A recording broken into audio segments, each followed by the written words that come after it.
the rejection, the healer's burden.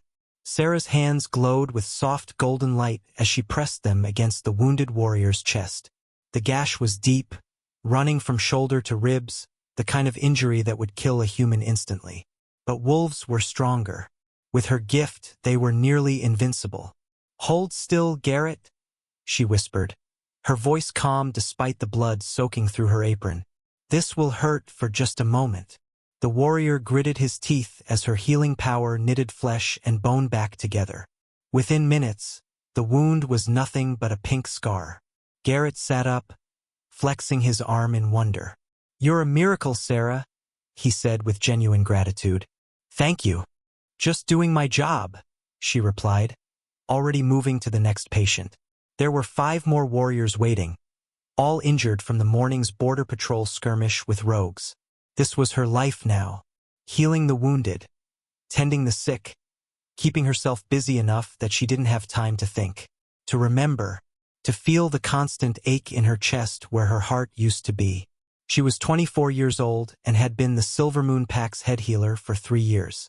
Everyone respected her skills. Everyone appreciated her dedication. And everyone pretended not to notice the way she flinched whenever Alpha Daemon walked into the healing house. Everyone pretended not to know that 5 years ago, she had been his mate. 5 years ago, the bond that broke. Sarah remembered that day with painful clarity. She had been 19, fresh from her healer training, full of hope and dreams. The mate bond had snapped into place during the summer festival, right in the middle of the bonfire celebration. She had looked across the flames and seen him, Daemon, the Alpha's son, heir to the pack, 21 years old and magnificent. Their eyes met and the world exploded with sensation.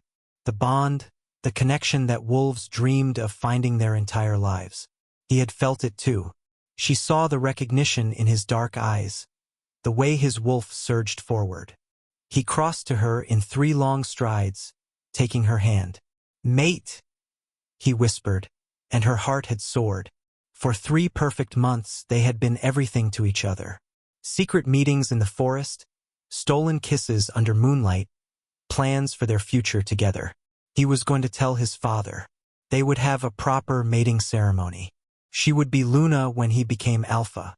It was supposed to be a fairy tale. Then reality crashed down. Sarah could still see that October evening. Daemon had asked her to meet him at their special clearing. She went, excited, thinking he was finally ready to announce their bond publicly. Instead, she found him standing rigid, his face a cold mask she didn't recognize. "We need to talk," he said, and his tone made her stomach drop. "What's wrong?" she asked, reaching for him. He stepped back, away from her touch. "My father has arranged a marriage alliance with the Shadowcrest Pack. Their Alpha has a daughter, Vivian. The union will strengthen both our territories, provide protection and resources we desperately need." Sarah shook her head, not understanding. "But we're mates. We're bonded. You can't just—" "I can," he interrupted, his voice sharp as a knife. "And I will. The pack comes first, Sarah. Always. An alliance marriage is what's best for our people. What about what the moon goddess chose?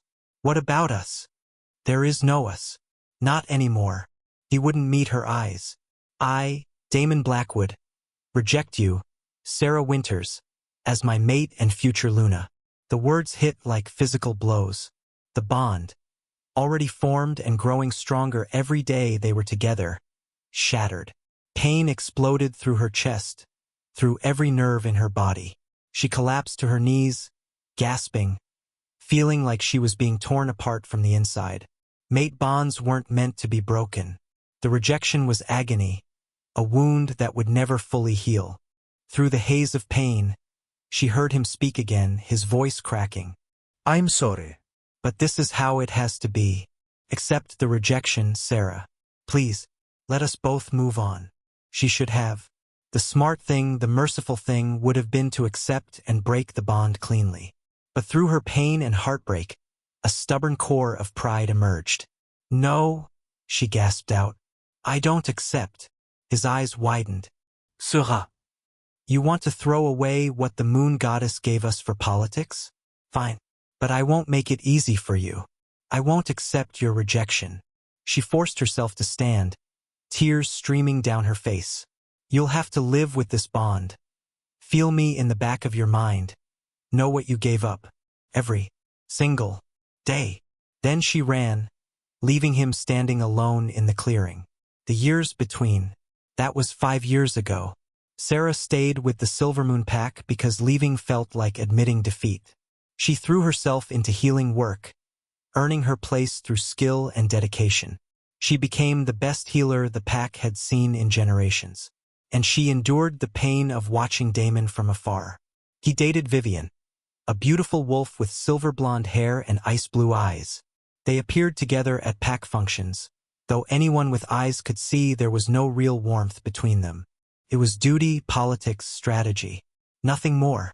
But Sarah felt every moment he was with Vivian like a needle in her heart. The bond, rejected but not fully broken, made sure she was always aware of him. His location, his emotions, his presence. It was torture. Damon treated her with cold politeness when they had to interact. He never came to the healing house unless absolutely necessary.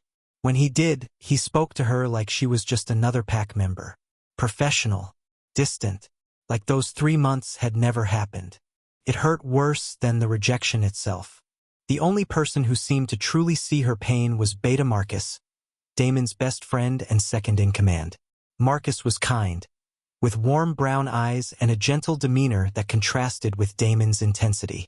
He checked on her regularly, brought her herbs for her stores, made sure she ate when she got too absorbed in her work. "You deserve better than this," Marcus told her once, after finding her crying behind the healing house.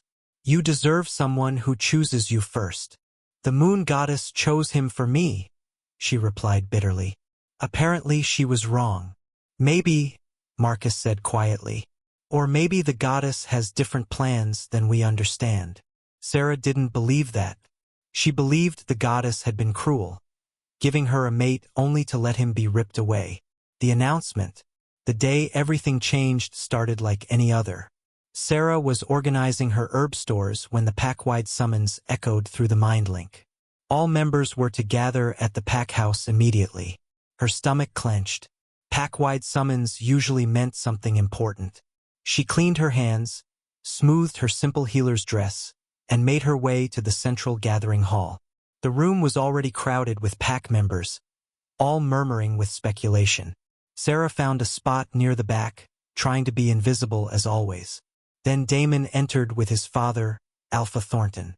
And Vivian was with them, her hand possessively on Damon's arm, a triumphant smile on her perfect face. "Pack members, family," Alpha Thornton's voice boomed. "We gather today for a joyous announcement. 5 years of careful alliance building has led to this moment. My son, Damon, will officially marry Vivian Shadowcrest in 1 month's time. The union of Silvermoon and Shadowcrest will create the most powerful alliance in the Northern Territories." Cheers erupted. Pack members celebrated, happy for their future alpha and the strength this marriage would bring. Sarah felt like she was dying. 1 month. In 1 month, Damon would bind himself to another woman permanently. The mate bond she had refused to sever would become a constant reminder of what could never be. She needed to leave. Now, before she broke down in front of everyone. Sarah turned toward the door, but Vivian's voice rang out, sharp and carrying. "Oh, Sarah. Don't rush off. I have something to say to you." Every head turned. Sarah froze, her heart pounding. Vivian's smile was poisonous sweet. "I wanted to personally thank you for your healing services to the pack. You've been so dedicated, working so hard for years. It must be difficult, being unmated, alone, watching others find happiness." She paused, her eyes glittering with malice. "I want you to know that after the wedding, I'll be making some changes to the pack structure. As Luna, I think it's time we brought in fresh talent. Perhaps healers from Shadowcrest who are more suitable." The threat was clear. She was going to push Sarah out. The room fell silent, uncomfortable. Everyone knew the history, even though it was never spoken aloud. They knew what Vivian was really saying. Damon's jaw tightened, but he said nothing. He didn't defend her, didn't stop his future wife from publicly humiliating her. That silence broke something in Sarah that even the rejection hadn't touched. The decision. She held Vivian's gaze steadily. "Thank you for the advance notice, Lady Vivian. It will make my departure planning much easier." Vivian's smile faltered. She had expected tears, anger, a scene, not calm acceptance. "I've been considering a position elsewhere," Sarah continued, her voice clear and strong. "Your wedding will be the perfect time for me to transition out of the pack. I wish you both every happiness." The lies tasted like ash, but she delivered them perfectly. Then she turned and walked out with her head high, ignoring the whispers that erupted behind her. She made it to her small cottage behind the healing house before the tears came. Great, wrenching sobs that shook her entire body. 5 years. 5 years of pain, of hoping he might realize his mistake, of holding on to a bond he didn't want. Enough. She couldn't do this anymore. She needed to leave, to start over somewhere far away where every sight and scent didn't remind her of what she had lost. Sarah pulled out a trunk and began packing her belongings. Clothes, books, her healing tools. The life she had built here was ending. It was time for something new, even if the thought terrified her. A knock on her door interrupted her packing. "Come in," she called, wiping her eyes. Marcus entered, his face tight with anger. That was unconscionable. Vivian had no right. "She had every right," Sarah interrupted. "She's going to be Luna, and she's right, I should leave. I should have left years ago. Because he's a coward who chose politics over his mate?" Marcus's voice was harsh. "Because he let her humiliate you in front of the entire pack without saying a word? Because staying is killing me." Sarah's voice broke. "Every day, Marcus. Every single day I feel him through this bond. And it hurts. I can't do it anymore. I can't watch him marry her. I can't stay in this pack and slowly disappear." Marcus was quiet for a long moment. Then he reached into his jacket and pulled out an envelope. "This came for you 3 days ago. It's why I've been meaning to visit." Sarah took the envelope. The seal was unfamiliar. A silver wolf beneath a crown. She opened it carefully and read, "Et aller sera Winters."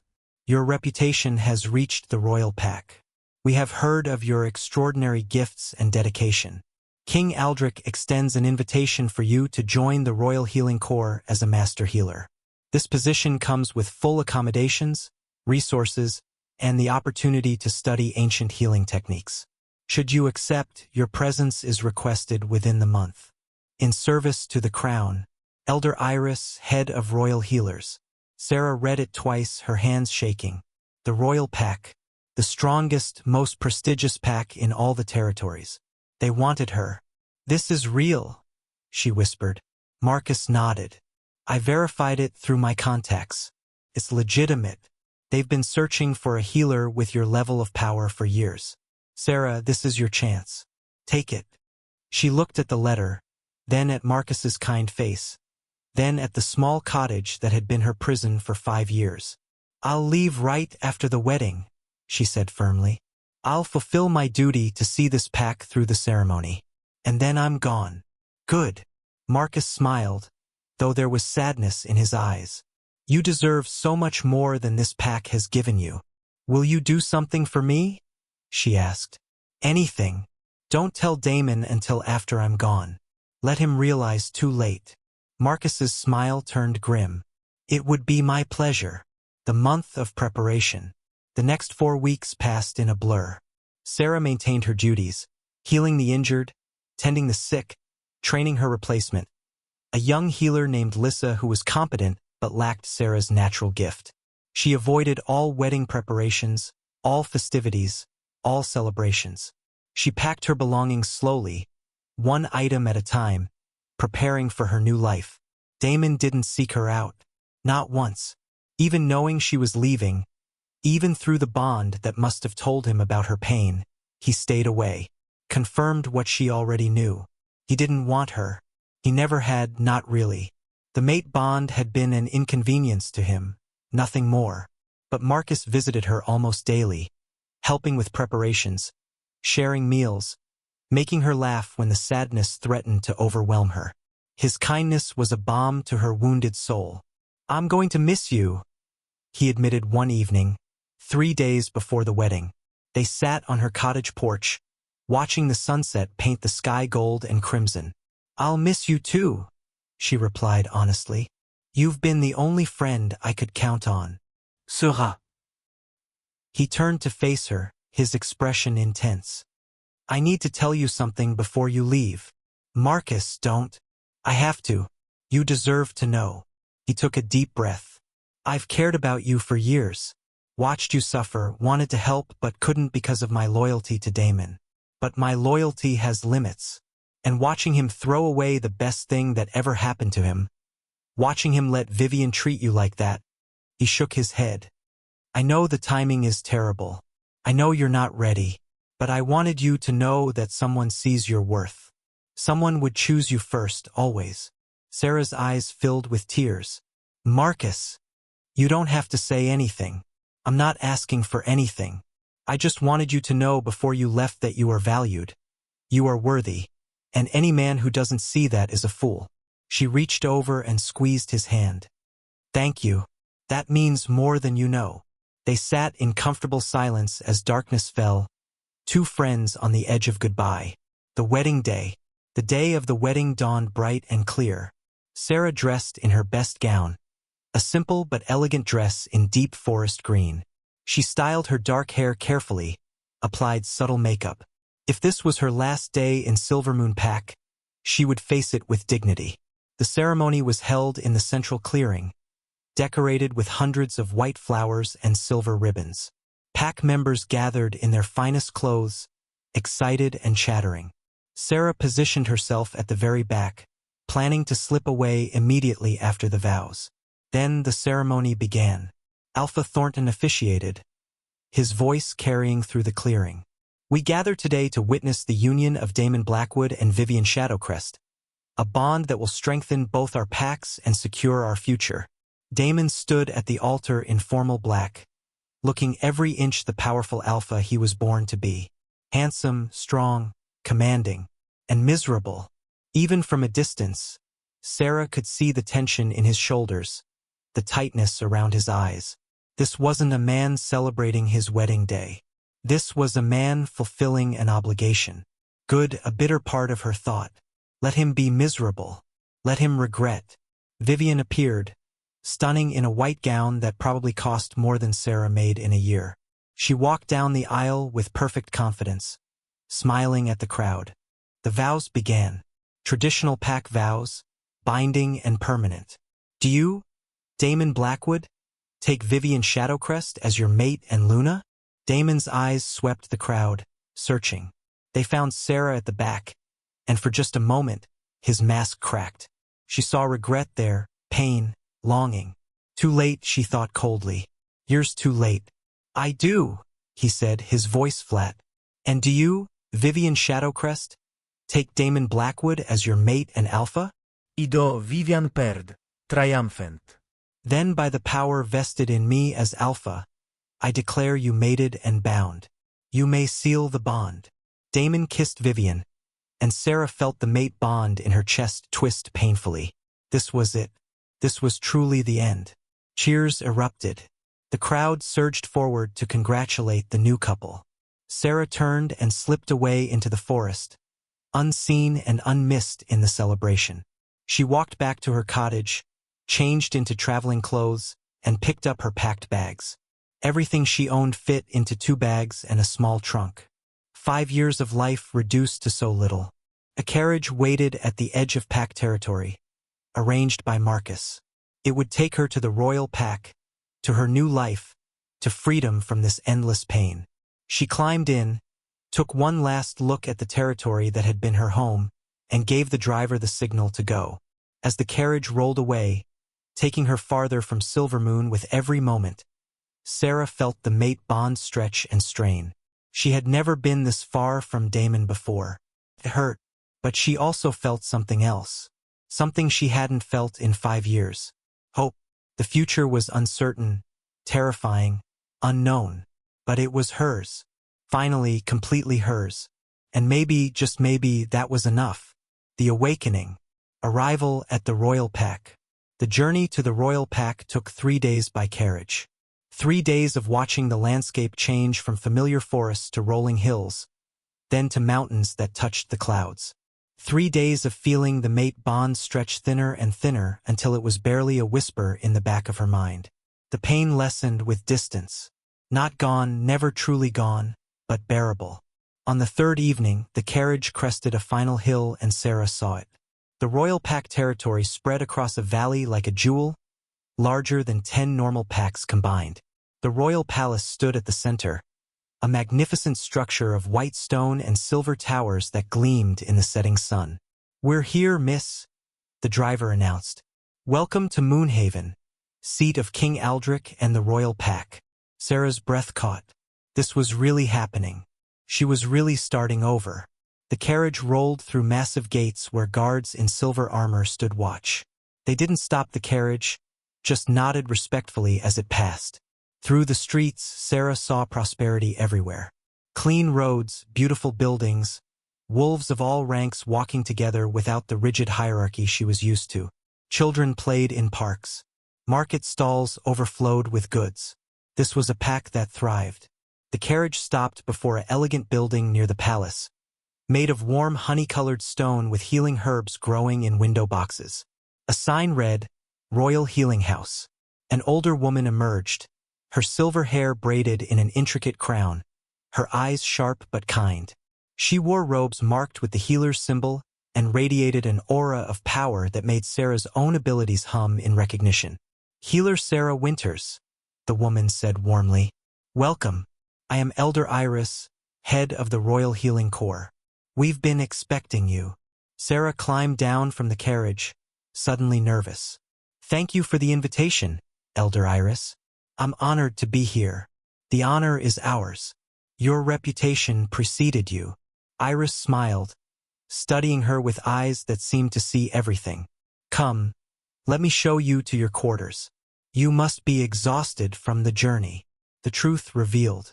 Elder Iris led Sarah through the healing house, pointing out the herb stores, treatment rooms, and libraries filled with ancient healing texts. Everything was organized, pristine, and equipped with resources Sarah had only dreamed of. "This will be your private suite," Iris said, opening a door to reveal spacious rooms with a bedroom, sitting area, and private bathroom. Windows overlooked gardens filled with medicinal plants. "I hope you'll be comfortable here.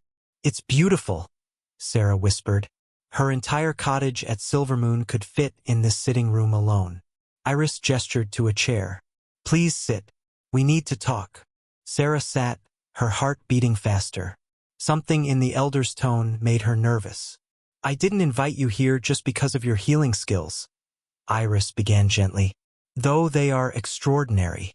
I invited you because of what you are, what you could become. Tell me, Sarah, do you know anything about your parents?" No. "I was found as a baby, left at the Silvermoon pack borders. No note, no explanation. I was raised by the pack nursery. It was a painful truth Sarah had carried her whole life. Abandoned, unwanted from the start. I suspected as much." Iris leaned forward. "Sarah, 24 years ago, a young woman from the royal pack went missing. She was pregnant, fleeing from danger. We searched for years but never found her. The only clue was a prophecy from our seers. They said her child would return, marked by extraordinary gifts and a destiny that would shake the wolf world." Sarah's mouth went dry. "What are you saying?" "I'm saying that woman was Lycan Moonborn, the king's younger sister, and I believe you are her daughter. You are royal blood, Sarah, a princess of the royal pack." The room spun. "Princess? Royal blood? It was impossible. How can you know that?" Sera demanded. "Your healing gift. True, pure healing without limits, the kind that can bring someone back from the edge of death, is only found in the Moonborn bloodline. It manifests once every few generations." Iris's eyes were gentle. "And there's something else. Something you haven't discovered yet because you've never been in the right situation to need it." What do you mean? Your power is dormant, suppressed by the mate bond you carry and the pain you've endured. Here, away from that bond's influence, your true abilities will awaken. Iris stood. Rest tonight. Tomorrow, your Real training begins. Discovering her power. The next morning, Sarah woke feeling different. Lighter somehow, like a weight she hadn't known she was carrying had lifted slightly. The mate bond was quiet, barely noticeable at this distance. Elder Iris met her in the training courtyard behind the healing house. Today, you learn what you truly are. I already know how to heal, Sarah protested. You know the basics. Now you learn mastery. Iris gestured to a warrior standing nearby. He was young, maybe 20, with a nervous smile. This is Finn. He's going to help us. Before Sarah could ask how, Finn drew a knife and cut a deep gash across his palm. Blood flowed freely. Heal him, Iris commanded. Sarah rushed forward, placing her hands over the wound. Her power flowed, warm and golden, knitting the flesh back together. In seconds, the cut was gone. Good, Iris said. Now do it without touching him. What? I can't. You can. Your power isn't limited by physical contact. That's a mental block, nothing more. Try. Finn cut his palm again, deeper this time. He held it up, blood dripping. Sarah focused, reaching for her power. She visualized it flowing across the space between them, wrapping around his wound. First, nothing happened. Then, slowly, she felt the connection. Her power stretched like a golden thread from her hands to his injury. The wound began to close. Finn gasped as the flesh knitted together, faster than when she'd touched him. In heartbeats, his palm was healed completely, not even a scar remaining. I did it, Sarah whispered, staring at her hands in wonder. You did. And that's just the beginning. Iris smiled proudly. Again. They trained for hours. Finn cheerfully volunteered to be injured repeatedly while Sarah learned to heal from greater distances, to heal multiple wounds simultaneously, to sense injuries before seeing them. By midday, she was exhausted but exhilarated. Her power felt alive, growing stronger with each exercise. Enough for today, Iris finally said. You've made remarkable progress. Tomorrow we'll work on the more advanced techniques. More advanced than this? Sarah asked, amazed. Oh yes, distance healing is just the foundation. The Moonborn gift includes abilities you can't imagine yet. Iris's expression grew serious, including the ability to sense dark magic and those who mean harm. It's a defensive gift as much as a healing one. News from Silvermoon. A week passed in intensive training. Sarah learned to heal poisons, to sense curses, to purify corrupted wounds. Her power grew daily, fed by proper rest, good food, and the absence of constant emotional pain. She was happy, truly happy for the first time in 5 years. The mate bond had faded to almost nothing. She could still feel Damon if she concentrated, a distant presence at the edge of her awareness. But it didn't hurt anymore. It was just there, like background noise she'd learned to ignore. She was healing, not just learning to heal others better, but healing herself. Then Marcus arrived. Sarah was in the garden, studying a rare healing herb, when she felt him through the pack bonds. Her heart leaped. Marcus was the only connection to Silvermoon she missed. She found him in the main courtyard, looking travel-worn and worried. When he saw her, relief flooded his face. Sarah, thank the moon goddess. I wasn't sure you'd see me. Of course I'd see you. Marcus, what are you doing here? She embraced him quickly, then stepped back to study his face. What's wrong? Everything. Sarah, I need your help. The pack needs your help. Her stomach clenched. What happened? 3 days ago, we were attacked by rogues. A large force, over 50 of them, coordinated and well-armed. We fought them off, but barely. 23 wolves were seriously injured, and our pack healer, Lissa, she's good but not good enough. Not for injuries this severe. His eyes were desperate. For wolves are dying, Sarah, including Damon's sister, Elena. She took a poison blade protecting the children. Lissa can't purge the poison. Elena, Sweet, kind Elena who had always been friendly to Sarah even after the rejection.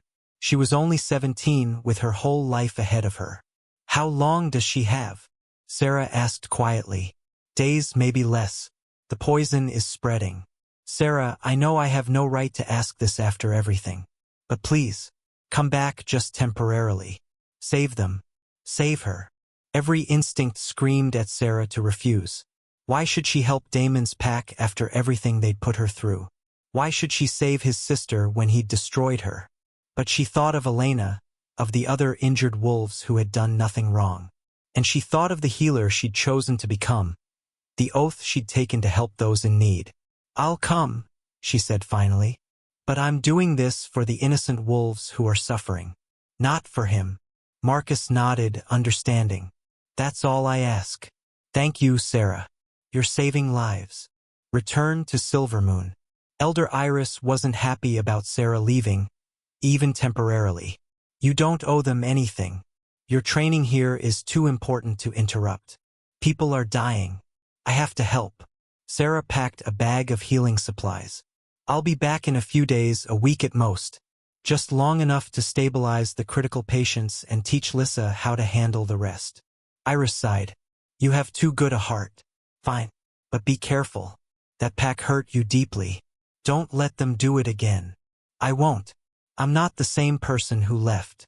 The journey back to Silvermoon took 2 days by fast horse. With every mile closer, Sarah felt the mate bond strengthen, the awareness of Damon growing from a whisper to a steady presence. But it still didn't hurt like before. The week of distance, of healing and growth, had changed something fundamental. The bond was there, but it didn't control her anymore. They arrived at dawn to find the pack in crisis mode. Warriors patrolled constantly, children were kept inside, and the healing house overflowed with injured. Sarah walked in and the effect was immediate. Wolves who remembered her healing skills looked relieved. Lyssa, the young healer, nearly cried with gratitude. Thank the goddess you're here. I've tried everything, but the poison won't respond to normal healing. Sarah examined the 4 critical patients. 3 warriors with deep wounds that wouldn't close properly. And Elena, pale and feverish, her body fighting a losing battle against the poison in her blood. This is dark magic, Sarah said grimly, her new senses picking up the wrongness in the wounds. Someone cursed these weapons. That's why normal healing isn't working. Can you fix it? Lyssa asked desperately. Yes, but it will take time and a lot of power. Sarah rolled up her sleeves. Let's start with Elena. She's the most critical. For 6 hours, Sarah worked without stopping. Her hands glowed with golden light as she carefully extracted the dark poison from Elena's blood, purifying it thread by thread. It was delicate, exhausting work that required total concentration. The other healers watched in awe as Elena's color slowly returned. Her fever broke, and her breathing steadied. Finally, Sarah stepped back. She'll live. The poison is gone. She'll need rest and monitoring, but she's past the danger. Lyssa checked Elena's vital signs and confirmed it. You did it. You actually did it. 3 more to go, Sarah said, already moving to the next patient. She worked through the day and into the night, healing each critical patient, removing the dark magic poison, teaching Lyssa how to recognize and treat curse-born injuries. By midnight, all 4 were stable and healing normally. Sarah finally allowed herself to rest, slumping in a chair in the healing house with a cup of tea. That's when Damon found her. The confrontation. She sensed him before he entered, the mate bond flaring to life with his proximity. Part of her wanted to run to avoid this conversation, but she was too tired to move. The door opened. Damon stood there, looking haggard and worried. When he saw her, something in his expression cracked. Sera. Alpha Damon, she replied formally, not standing. He flinched at the formal address. You saved my sister's life. You saved 4 lives. Thank you. I didn't do it for you. I did it because I'm a healer and they needed help. I know. I don't deserve your help. I don't deserve anything from you. He moved closer, and she could see the genuine anguish in his eyes. Sarah, I need to talk to you. Really talk. Please. There's nothing to say. You made your choice 5 years ago. I made the wrong choice. The words burst out of him. The worst choice of my life. I was young and stupid, and I thought duty mattered more than everything else. I was wrong. So terribly wrong. Sarah stood, anger finally breaking through her exhaustion. Now you realize? After 5 years? After watching me suffer daily? After letting your wife humiliate me publicly? Her voice shook. Where was this realization then, Damon? Where was it when I needed you? I know. I have no excuses. Vivian has made my life hell since the wedding. She's cruel, manipulative, power-hungry. She doesn't love me, never did. It was all about status for her. And every day I wake up next to her, I think about you, about what I threw away. Good, Sarah said coldly. I hope you think about it every single day for the rest of your life. I hope it haunts you. It does. Sarah, please. No. She held up a hand. You don't get to do this. You don't get to suddenly realize your mistake and expect me to forgive you. To what? Come running back. I left Silvermoon. I found a new life, a better life. I'm happy now, Damon. For the first time in 5 years, I'm actually happy. Pain flashed across his face. I'm glad. You deserve happiness. Even if it's not with me.